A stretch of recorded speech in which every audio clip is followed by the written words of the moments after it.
Assalamualaikum warahmatullahi wabarakatuh.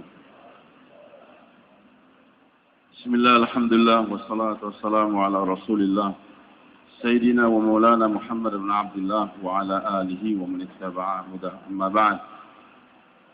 A'udzu billahi minasy syaithanir rajim. Bismillahirrahmanirrahim. Wal 'asri innal insana lafi khusr illa alladhina amanu wa 'amilus solihati wa tawashaw bil haqqi wa tawashaw bis sabr. ويقول عز وجل يا أيها الذين آمنوا قوا أنفسكم وأهلكم نارا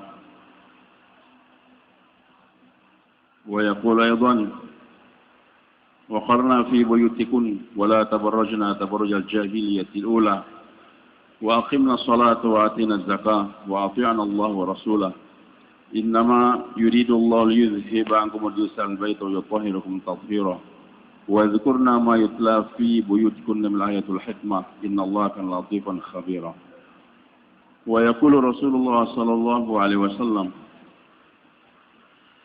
إذا صلت المرأة خمسها وصامت شهرها وأطاعت بعلها وحفظت في نفسها وماله قيل لها ادخل الجنة من أبوابها الثمن حيث شئت ويقول أيضا خير النساء من إذا نظرت إلى سرتك وإذا أمرتها أطاعتك وإذا غبت عنها حفظتك في نفسها ومالك وكما قال النبي صلى الله عليه وسلم.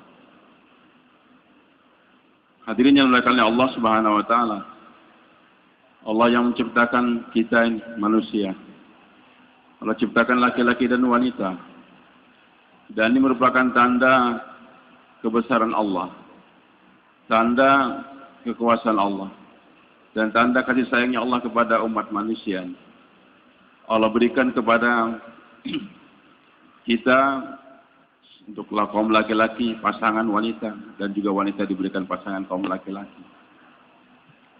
Wa min ayati an khalaqa lakum min anfusikum azwajan. Dari tanda-tanda kebesaran Allah, tanda keagungan Allah. Tanda Allah Subhanahu wa taala ingin berikan kasih sayang kepada ini umat manusia.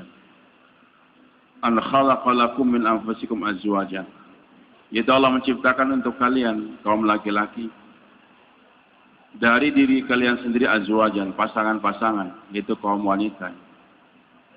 Jadi hadirnya istri di samping suami adalah merupakan karunia yang besar dari Allah Subhanahu wa taala. Litaskunu ilaiha, agar kalian mendapatkan sakinah, ketenangan dengan adanya itu pasangan-pasangan tadi. Bahkan bukan hanya sampai di sana, wa ja'ala bainakum mawaddatan wa rahmah. Allah Subhanahu wa taala juga berikan kepada pasangan suami istri tadi mawaddatan. Saling mencinta, wa rahmah, saling menyayangi satu sama lain. Inna fi dzalika al-ayati liqaumin yatafakkarun. Itu semua adalah merupakan tanda kebesaran Allah bagi mereka-mereka yang mau berpikir. Jadi hati Allah Subhanahu wa taala tidak ada ketenangan bagi seorang laki-laki tanpa istri. Maka kalau ada orang bilang alhamdulillah tanpa kawin saya juga tenang, dia adalah pendusta. Hadirin Subhanahu wa taala, Allah yang menciptakan itu wanita buat kita. Allah yang menciptakan laki-laki buat istri, buat wanita. Dan Allah Subhanahu sempurnakan hadirin ciptaannya tadi dengan memberikan sakinah, mawaddah dan rahmah dalam kehidupan mereka berdua. Kapan mawaddah, sakinah, mawaddah dan rahmat wujud dalam kehidupan mereka ini? Di dunia sampai nanti di akhirat. Kalau sekiranya itu manusia berjalan pada jalur yang telah dijelaskan oleh Allah dan Rasulullah sallallahu alaihi wasallam. Maka hadirin Allah Subhanahu wa taala, hadiah dari Allah. Sakinah, mawaddah dan rahmah. Tidak datang begitu saja tapi harus dibayar. Dibayar dengan apa? Dengan perjuangan untuk melaksanakan hukum-hukum Allah Subhanahu wa taala. Kapan kehidupan rumah tangga kita menghadirkan sakinah, mawaddah dan rahmah? Bahkan adanya istri yang betul-betul kita bawa kepada perintah Allah. Di dunia hadirin itu istri dan hasil perkawinan kita akan melahirkan nanti anak-anak menjadi qurratu ayun, pelipur mata kita di dunia. Bahkan itu anak-anak kita hadirin bukan sekedar menjadi orang yang soleh saja, menjadi lil muttaqina imamah, menjadi pemimpin orang-orang yang bertakwa. Nah, hati Allah Subhanahu wa taala sekitar itu kita bermuzakarah. Kemarin kita sudah mendengarkan Kargozari laporan daripada hasil gerak kita selama beberapa waktu ini. Juga di Nizamuddin kita mengalami Kargozari 2 tahun dari kerja kita. Juga kemarin kita dengarkan Kargozari juga, ini penting. Kemudian tadi pagi alhamdulillah kita sudah dengarkan juga pentingnya amal maqami. Dan asas daripada kerja dakwah kita ini adalah amal maqami, hadirin. Kalau amal maqami kuat, maka jamaah akan terbentuk semakin banyak. Dan orang nanti akan paham maksud daripada ini kerja. Termasuk amal maqami kita ini adalah hadirin subhanahu wa ta'ala, kerja atas masturah ini. Hadirin makhluk Allah. Maka bagaimana saya katakan tadi, sakinah, mawaddah dan rahmat. Bahkan hidup kita betul-betul terlipur dengan adanya istri-istri kita. Bahkan hasil daripada perkawinan kita nanti akan mewujudkan generasi-generasi, bukan generasi yang sekedar menjadi anak yang saleh, tidak, tapi lil muttaqina imamah, menjadi pemimpin kaum muttaqin. Maka hadirin makhluk Allah, karena Allah yang menciptakan kita dan Allah yang menciptakan istri-istri kita. Kejayaan, kebahagiaan akan wujud kalau kita melaksanakan perintah-perintah Allah atau hukum-hukum Allah Subhanahu wa taala. Maka perintah Allah kepada kita ini, Pak. Allahu Akbar. Karena kita adalah pewaris para anbiya alaihi wassalatu wassalam, tidak akan datang nabi setelah nabi kita Muhammad sallallahu alaihi wasallam. Maka kerja kita ini dua, Pak. Selain membawa diri kita sendiri kepada Allah, dan bagaimana membawa semua manusia kepada Allah Subhanahu wa taala. Membawa diri kita kepada Allah itu dengan ibadah, salat, puasa, zakat, haji dan lain-lain. Kemudian membawa umat kepada Allah yang namanya dakwah. Hadirin Subhanahu wa taala, nusratullah kepada ini umat adalah sejauh mana ini umat membuat tanggung jawab yang kedua. Tanggung jawab yang pertama, al-mas'uliyah infiradiyah, tanggung jawab pribadi masing-masing harus kita kerjakan. Tapi datangnya nusratullah kepada umat ini ketika al-mas'uliyah al-ijtimaiyah, tanggung jawab istimai dikerjakan. Tanggung jawab istimai bagaimana membawa setiap orang kepada Allah Subhanahu wa taala. Maka lagi dan lagi mulai saat katakan bahwasanya dengan amal-amal infirad yang kita kerjakan belum bisa menarik nusratullah, tapi dengan amal istimai yang kita kerjakan baru akan menarik nusratullah. Hadirin Subhanahu wa taala, perintah Allah kepada kita nih, ya ayyuhalladzina amanu qu anfusakum, hai orang beriman, jaga diri kalian. Pribadi kita masing-masing. Tanggung jawab kita masing-masing bagaimana menjaga diri kita jangan sampai disentuh oleh api neraka. Yang berikutnya bawa umat. Dimulai dari siapa? Wa ahlikum. Keluarga kita sendiri, anak, istri dan anak kita sendiri. Maka orang yang pertama kita bawa kepada Allah adalah istri kita. Kemudian anak kita yang ada di rumah kita. Baru yang berikutnya nanti yang ketiga, wa anzir ashiratakal aqrabin. Berikan peringatan kepada kaum kerabat kamu yang terdekat. Orang-orang di mahala kita, orang-orang di halakah kita. Kemudian yang keempat, enggak selesai hanya di mahala kita saja atau di kampung kita saja. Maka Allah katakan, litundira ummal qura man haulaha. Nabi kita Muhammad SAW diutus di kota Mekah sebagai ummul qura. Kemudian wa man haulaha, sekitar kota Mekah, jazirah Arab semua. Kita ini hadirin oleh Allah. Saya lahir di Banjarmasin. Maka saya bertanggung jawab atas orang-orang di Banjarmasin. Wa man haula, seluruh kabupaten yang ada di Kalimantan Selatan sana. Dibesarkan lagi Kalimantan Selatan adalah tanggung jawab saya. Wa man haula, seluruh provinsi ada di Indonesia ini, seluruh itu tanggung jawab. Bagi kawan-kawannya ada di Sumatera Utara sana, tanggung jawab masing-masing. Harus digarap selain diri kita. Bagaimana kita bawa istri dan anak kita kepada Allah. Orang juga di mahala kita, di kota kita, di provinsi kita, bahkan seluruh Indonesia. Di tanggung jawab kita juga. Kemudian hadirin tidak akan datang Nabi Muhammad SAW. Maka ini berkewajiban untuk melanjutkan ini kerja Nabi SAW. Beliau meninggal dunia saat Nabi SAW diangkat menjadi Nabi. Dan beliau adalah merupakan khataman Nabiin. Nubuah telah berakhir di tangan Nabi kita Muhammad SAW. Tapi kerja kenabian belum selesai. Di saat Nabi SAW meninggal dunia, agama sudah sempurna. Bahkan 3 bulan sebelumnya Allah sudah jelaskan. Al-yawma akmaltu lakum dinakum wa atmamtu alaikum ni'mati wa raditu lakum al-Islam madin. Sudah sempurna Islam. Tapi ketika Nabi wafat, 3 bulan setelah turun ini ayat, agak jadi kenabian sudah tertutup. Tapi tugas kenabian belum selesai. Kapan dikatakan tugas kenabian, tugas nubuah ini selesai? Kalau sudah agama sampai ke seluruh dunia kepada setiap pribadi manusia. Wa marsalnaka illa kafatan linnas wa marsalnaka illa rahmatan lil alamin. Maka hadirin subhanahu wa ta'ala, setiap individu kita ini umat Nabi Muhammad SAW berkewajiban untuk melanjutkan kerja Rasulullah SAW bagaimana membawa agama ke seluruh dunia, bahkan kepada semua manusia. InsyaAllah kita niatkan demikian. Tapi dimulai dari mana? Diri kita sendiri, kemudian kita awali dari rumah kita. Qu anfusakum wa ahlikum nar. Maka hadirin, maka Allah Subhanahu wa taala, perintah Allah bagaimana kita bawa istri kita kepada Allah, bawa anak kita, baru nanti kita melangkah keluar rumah kita ini. Allahu akbar. Maka hadirin Subhanahu wa taala, hal ini telah dipahamkan oleh baginda Rasulullah sallallahu alaihi wasallam di hari pertama daripada hari kenabian. Ketika turun Iqra bismi rabbikal ladzi khalaq, khalaqal insana min 'alaq, Iqra wa rabbukal akram alladzi 'allama bil qalam 'allama al insana ma lam ya'lam. Maka setelah menerima wahyu, Nabi SAW langsung pergi menjumpai istrinya Khadijah radhiyallahu anha. Nabi tidak pergi ke rumah Waraqah bin Naufal, orang Arab yang waktu itu mampu untuk menerjemahkan Taurat dan Injil ke dalam bahasa Arab yang fasih. Nabi tidak pergi ke rumah pamannya Abu Thalib, tidak. Juga tidak menjumpai Abu Bakar As-Siddiq, teman beliau, tidak. Tapi justru menjumpai siapa? Istri. Ini pelajaran pertama di hari pertama dari seorang Nabi, Nabi Muhammad SAW. Nabi ingin berikan pelajaran kepada umat. Bagaimana yang pertama kali yang kau sertakan untuk dekatkan kepada Allah siapa? Istri. Bersedia insyaAllah teman-teman. Hadirin subhanahu. Jadi peringkat pertama yang harus kita dekatkan kepada Allah adalah istri kita sendiri. Allahu akbar. Maka hadirin makna Allah Subhanahu wa taala. Karena ini wanita perannya besar sekali. Punya potensi yang sangat besar ini wanita. Kalau tidak digunakan untuk kebaikan, nanti digunakan oleh orang lain untuk kejelekan, untuk kebatilan. Allahu akbar.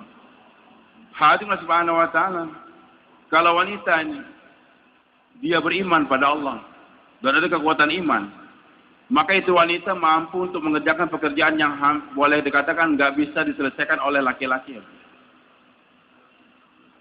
70.000 bayi telah dibunuh oleh tentara Fir'aun. Tapi dengan satu kalimat yang diucapkan oleh wanita, maka pembunuhan di Mesir jadi berhenti. Ketika bayi sudah Allah hadirkan, Fir'aun, kalau engkau yang berkuasa, nggak usah dicari itu bayi, aku hadirkan sekarang depan kamu. Maka Fir'aun memang tahu, inilah bayi yang saya cari. Langsung pedangnya mau dia goyangkan. Dan tentara di belakang pun tegang, sudah siap juga untuk mencencang itu bayi. Tapi dengan satu kalimat itu wanita mengatakan, la taqtulu, jangan kalian bunuh. Maka dengan satu kalimat itu akhirnya pembunuhan terhenti di Mesir. Itu wanita.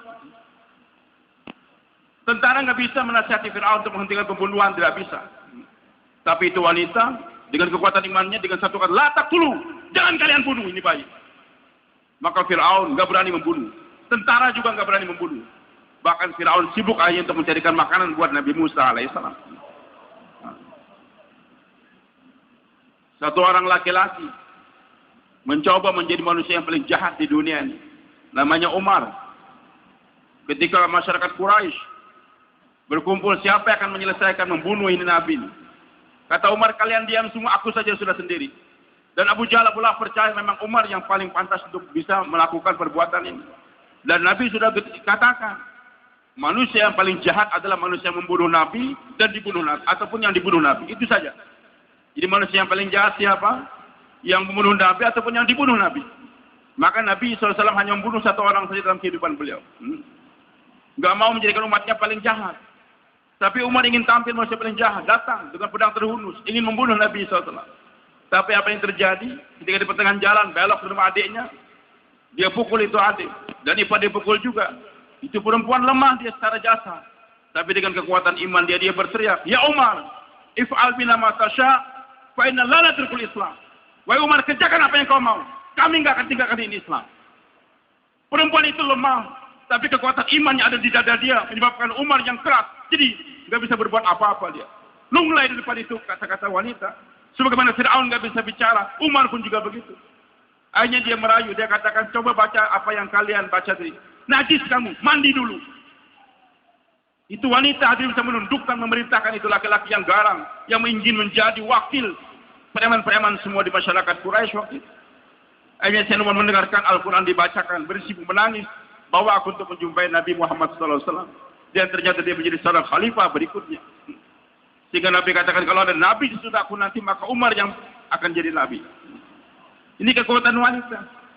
Tapi kalau itu wanita tidak dibawa kepada agama, apa yang terjadi?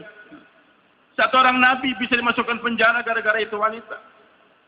Nabi Yusuf alaihissalam dipenjarakan gara-gara itu wanita. Suaminya tahu yang salah itu adalah istri saya. Tapi karena kekuatan yang ada pada istri, suami nggak bisa berbuat apa-apa, hanya memenjarakan seorang Nabi. Bahkan satu orang Nabi dibunuh gara-gara wanita juga. Ketika itu Nabi, istri itu wanita, marah kepada Yahya alaihissalam. Raja ingin melamar keponakan sini, dilamar. Kata ibunya, silakan kawini anak saya, tapi maharnya kepalanya Yahya alaihissalam. Maka raja akhirnya hadir mengambil kepala, menyembelih Yahya alaihissalam gara-gara itu wanita. Maka hadirlah Subhanahu wa ta'ala. Kemana wanita yang Allah berikan kepada kita? Selain Allah untuk memberikan sakinah, mawaddah dan rahmah, kita bawa potensi wanita kepada yang diinginkan oleh Allah Subhanahu wa ta'ala. Maka hadirlah Allah. Allah sudah menjelaskan kehebatan itu wanita kalau dibawa dalam keimanan. Hadirlah Allah. Allahu Akbar. Ajib. Terbinanya anak-anak kita ini adalah karena wanita. Pembentukan jasadnya manusia saja dalam rahim ibu.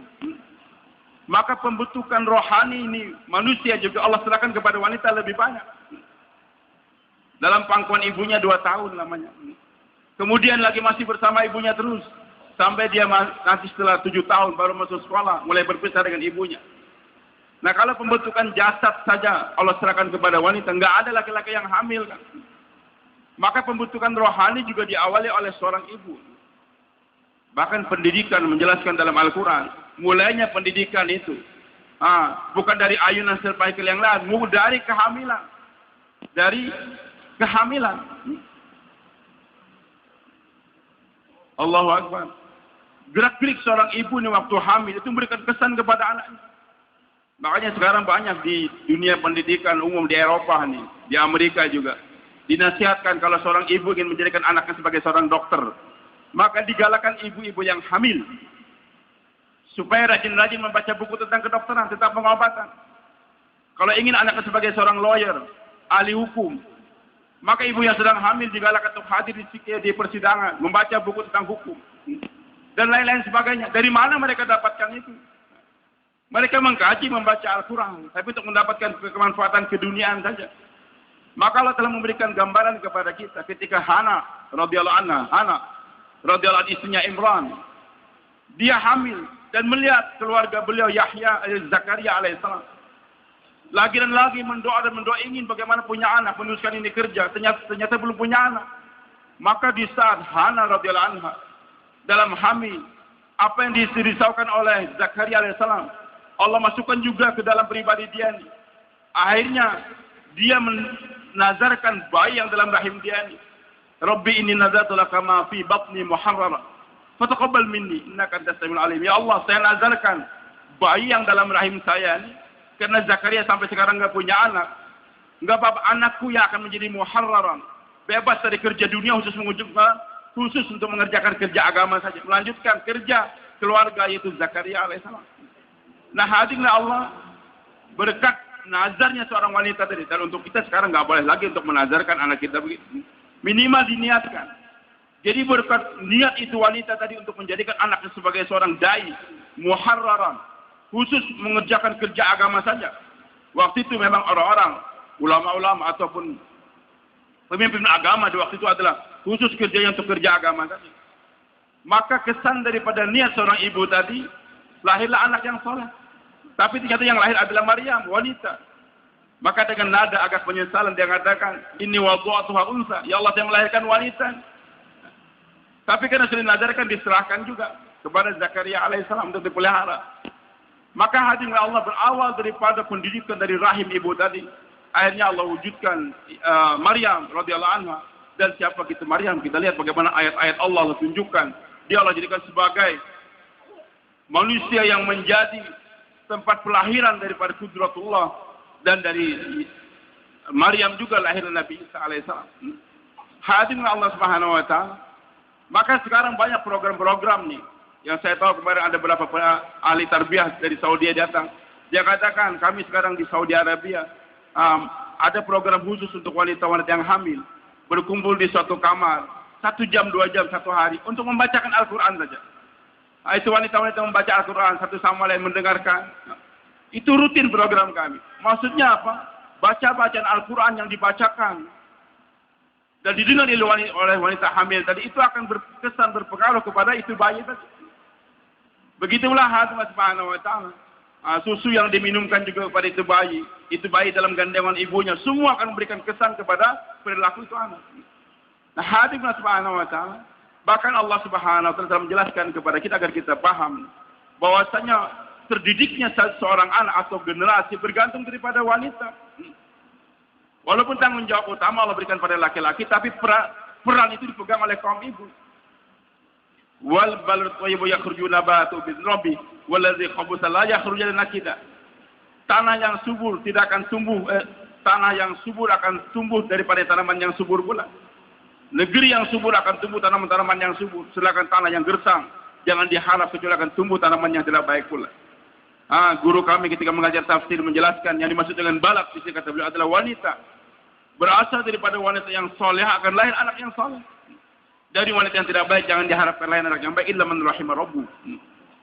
Maka seorang Nabi kita Muhammad SAW sudah menjelaskan juga demikian. Al-irqu dassas Nabi katakan. Ikhtaru linutfikum fa innal irqa dassas. Pilihlah kemana kamu meletakkan air mani kamu itu. Air mani kita ini berharga, Pak. Jangan sembarangan diletakkan. Cari wanita-wanita tempat kamu untuk meletakkan air mani kamu itu. Kenapa? Fainal irqa dassas. Karena urat, saraf, atau kepribadian seseorang itu akan mengimbas. Kepribadian seorang ibu akan mengimbas kepada anaknya. Dan Nabi sudah jelaskan demikian. Hadirin Allah Subhanahu wa taala. Maka tergantung kepribadian ibunya tadi, begitulah akan didapatkan oleh anaknya. Laki-laki boleh preman, peminum, pemabok.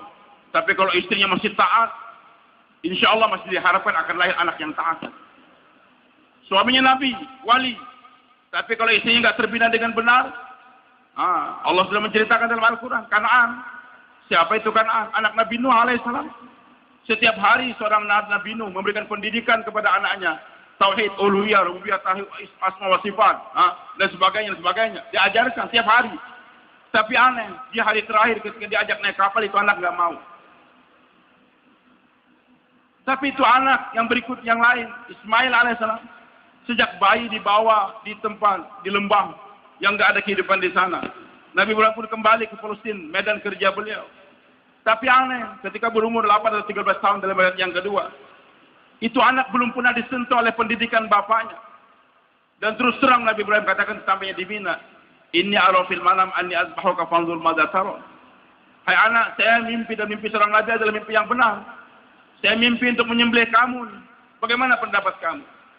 Bagaimana pendapat kamu bukan musyawarah. Perintah Allah enggak boleh dimusyawarahkan. Fanzur madza tara. Perhatikan bagaimana pendapat kamu itu untuk menguji imannya anak saja. Walaupun enggak mau tetap disembelih juga. Itu bukan musyawarah. Menjelaskan perintah Allah. Ternyata anak tadi hadirin. Ajib. Dengan tegar Nabi Ismail katakan, Ya abatif al-ma tu'mar. Hai ayah, kerjakan apa yang diperintahkan oleh Allah. Satajiduni insyaallah minas sabirin. Kau dapatkan aku insyaallah adalah orang yang sabar. Bahkan itu anak aneh. Kata Maulana Utsman ketika kembali keliling kita 15 tempat. Di salah satu tempat beliau menjelaskan. Masih sempat itu anak memberikan bayan hidayah kepada ayahnya ketika mau disembelih. Wahai ayah, ini perintah Allah kerjakan. Tapi aku takut, wahai ayah. Di saat nanti mataku dengan mata kamu berpapasan, perasaan seorang ayah membuat kamu iba untuk menyembelih aku, ayah. Maka supaya jangan terlambat menyembelih aku, tutup kau punya mata, wahai ayah. Jangan sampai perasaan kasih sayang membuat kamu terlambat melaksanakan perintah Allah. Wahai ayah, nanti darah akan keluar daripada leherku, membasahi bajuku nih. Nanti ibu akan sedih menangis melihat darah. Maka supaya ibu jangan menangis, lepaskan baju aku dulu supaya jangan tersentuh oleh darah. Ayah. Ini anak apa? Anak yang bagaimana? Ayahnya enggak pernah memberikan pendidikan, tapi dididik oleh siapa? Siapa yang mendidiknya? Ibu Siti Hajar radhiyallahu anha. Sementara dari Kanaan, pendidikan seorang nabi digembosi oleh istrinya. Jangankan dia sebagai seorang kalkun, seorang dai, seorang ahbab kah? Ini nabi memberikan pendidikan pada anak yang bisa digembosi oleh istrinya. Sehingga menjadi anak yang durhaka. Maka hadirin subhanahu wa ta'ala, kalau kita ingin mendapatkan generasi yang qurrata ayun, dimulai daripada istri kita lebih dahulu. Ini peranan. Kemudian, ini wanita punya peran yang sangat hebat. Hadirin subhanahu wa ta'ala, di samping untuk mencegah suami daripada perbuatan zina, daripada kemaksiatan, dan juga meningkatkan pahala suami yang besar untuk mendekatkan diri kepada Allah. Sudah sering kita sampaikan. Juga hadirin, ini wanita ini umat ajib. Diberikan kelebihan oleh Allah subhanahu wa ta'ala. Dulu yang berdakwah hanya nabinya saja. Umatnya enggak dakwah, hanya beribadah. Tapi setelah Nabi kita Muhammad SAW, selain beliau berdakwah, juga umatnya. Bahkan aneh, ataupun besar betul karunia yang Allah berikan kepada wanita ini umat. Nabi dulu semua laki-laki, enggak ada nabi perempuan. Kalau ada yang mengatakan memang ada nabi perempuan, itu salah tafsir saja. Allah sudah jelaskan, wa ma arsalna qablaka illa rijalan nuhi ilaihim. Wahai Muhammad SAW, kami tidak pernah mengutus seorang nabi pun yang kami wahyukan kepada mereka sebelum kamu, kecuali laki-laki. Jadi nabi adalah laki-laki. Tapi aneh wanita ini umat. Walaupun mereka itu bukan nabi, bagaimana laki-laki juga. Tapi oleh Allah diberikan kerja kenabian oleh Allah. Laki-lakinya oke, jelas. Tapi wanita ini umat juga diberikan kerja yang sama dengan laki-laki. Itu menjadi asbab hidayah. Maka hadirin subhanahu wa ta'ala, kemana kita bawa istri kita? Selain untuk melahirkan generasi yang menjadi lil muttaqina imama, bagaimana itu wanita kita bawa untuk menjadi asbab hidayah? Karena hadirin Allah subhanahu wa ta'ala, 3 tugas nih. Kalau umat yang dahulu hanya beribadah, sedangkan nabinya punya 2 tugas, beribadah dan berdakwah. Jadi setiap nabi, sebelum Nabi kita Muhammad SAW, dari Nabi Isa sampai ke atasnya itu adalah beribadah dan berdakwah. Sedangkan umatnya hanya beribadah saja. Sedikit yang disertakan dalam dakwah. Tetapi Nabi kita Muhammad SAW punya 3 tugas. Beribadah, berdakwah, dan karena tidak akan datang Nabi setelah beliau, maka perintah Allah bagaimana Nabi kita Muhammad SAW menjadikan setiap umat ini seperti beliau, yaitu beribadah, berdakwah, dan menjadikan setiap umat ini menjadi dai-dainya Allah. Jadi Nabi kita Muhammad SAW bedanya dengan Nabi yang lain dalam satu. Kalau Nabi-Nabi yang dahulu hanya beribadah, kemudian berdakwah, sudah selesai. Tapi Nabi kita Muhammad SAW selain beribadah, juga berdakwah bagaimana umat mau beribadah, dan Nabi membentuk setiap umat menjadi dai, penerus beliau, kerja beliau. Dan yang dijadikan dai ini oleh Rasulullah bukan hanya laki-laki, tapi juga wanita. Maka ini kerja kita, pewaris Nabi. Selain saya beribadah dengan betul, dan saya juga berdakwah, tapi setiap orang yang saya dakwahi harus saya jadikan dai juga. Bersedia insyaallah. Sehingga matinya saya, matinya kita, enggak menyebabkan matinya agama. Kenapa setiap ketemu orang tashkil terus? Supaya dia jadi dai. Supaya dia jadi dai. Jadi enggak cukup untuk menjadikan istri kita hanya untuk menjadi wanita yang solehah. Sudah, enggak. Jadikan dia adalah orang kita dakwahin dia sehingga menjadi abidah yang benar. Tapi bagaimana walaupun saya tidak ada, sebelum meninggal dunia kita safar, tetap istri saya ini menjadi dai yang bisa mengajak kepada yang lain. Bersedia insyaallah tuan. Nah, ini kewajiban kita. Harus kita bawa dia. Bentuk jiwa istri kita ini untuk siap menjadi dai. Kita jadikan partner kita untuk mendakwakan agama Allah.